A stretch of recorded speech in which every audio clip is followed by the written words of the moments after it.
So in the following few minutes I want to share with you all that can be accomplished within 24 hours in the amazing city of Dubai. And at the end I'm going to share details on lessons learned. So let's start the visit.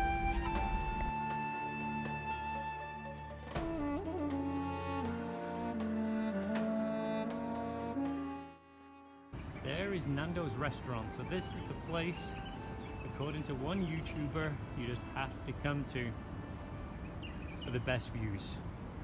And I can't disagree. What I can't see is an amazing sunrise. What happened to golden hour?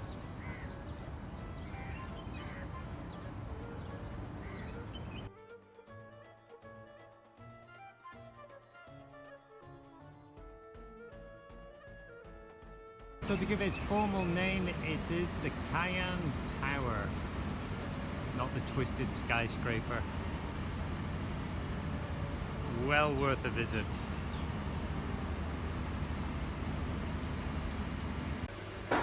Okay, time for a coffee. So I thought I'd share what exactly is my plan here.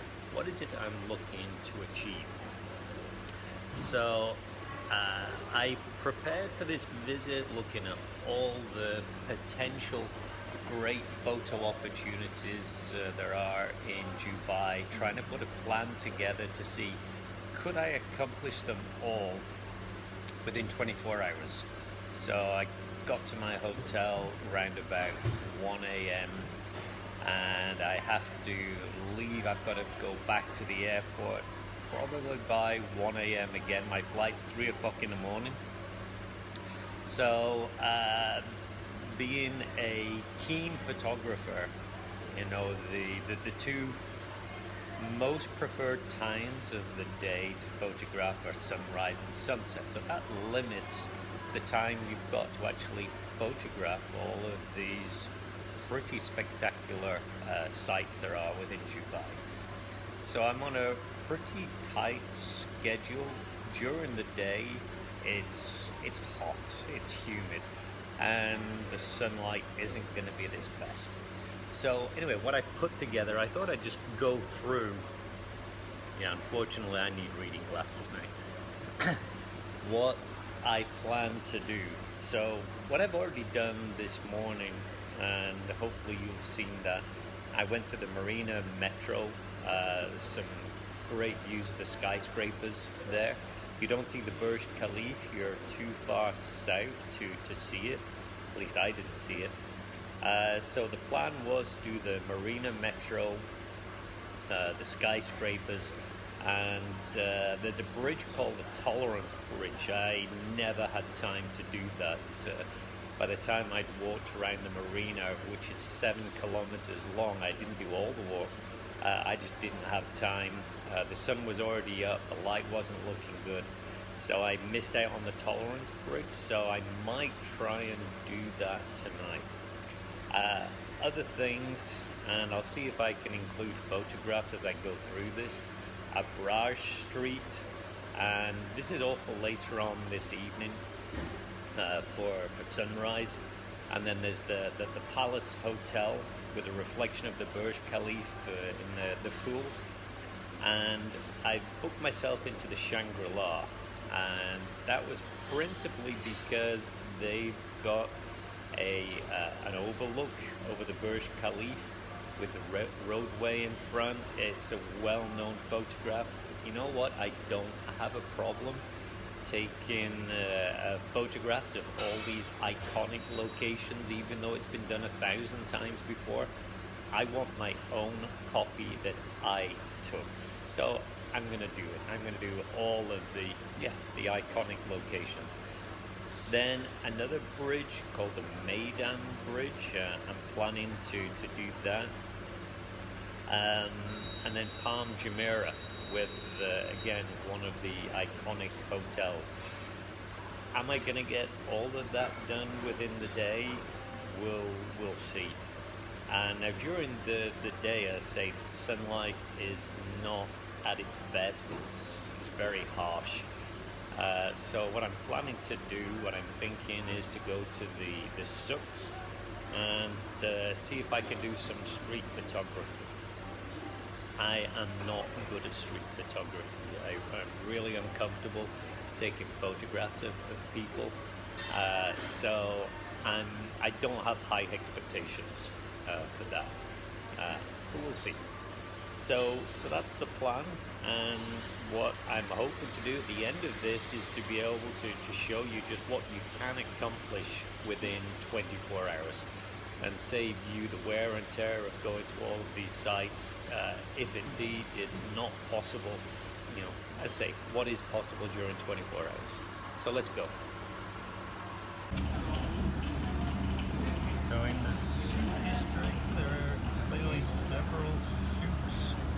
You can see on the map here, all divided into the various contents. So I've just been through the gold soup. I'm going to go back through there because it looks like to get to the old original soups.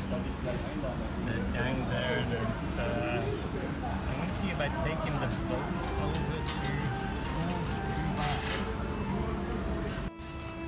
And now we're in the utensils soup. So this looks like a place for clothing, for herbs, although there is a herb soup. Hi there. No, thank you. Looks like this is an everything soup. Hi.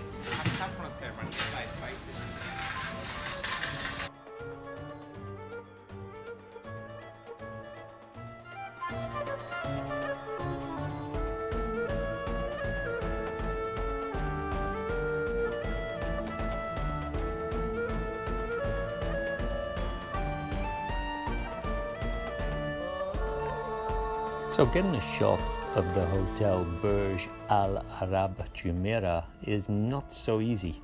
The photo I did manage to get was from a private beach, and I was quickly asked to leave. There are public beaches, as you can see here, but they're quite a distance from the hotel. So it looks like the best option to get a good view would either be to book a room in the hotel, or I'm sure there's boat rides that you can take that will take you by.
I finally found the reflecting pool, and yes, it is the best viewpoint for Burj Khalifa. Well, at least it's the best one I've found so far.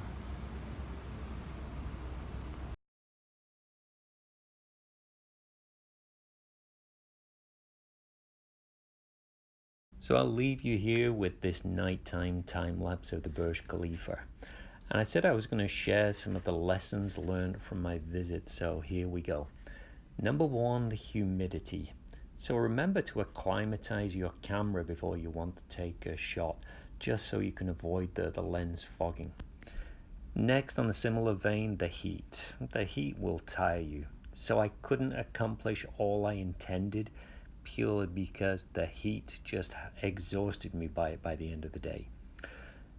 Number 3, Dubai is much bigger than I estimated.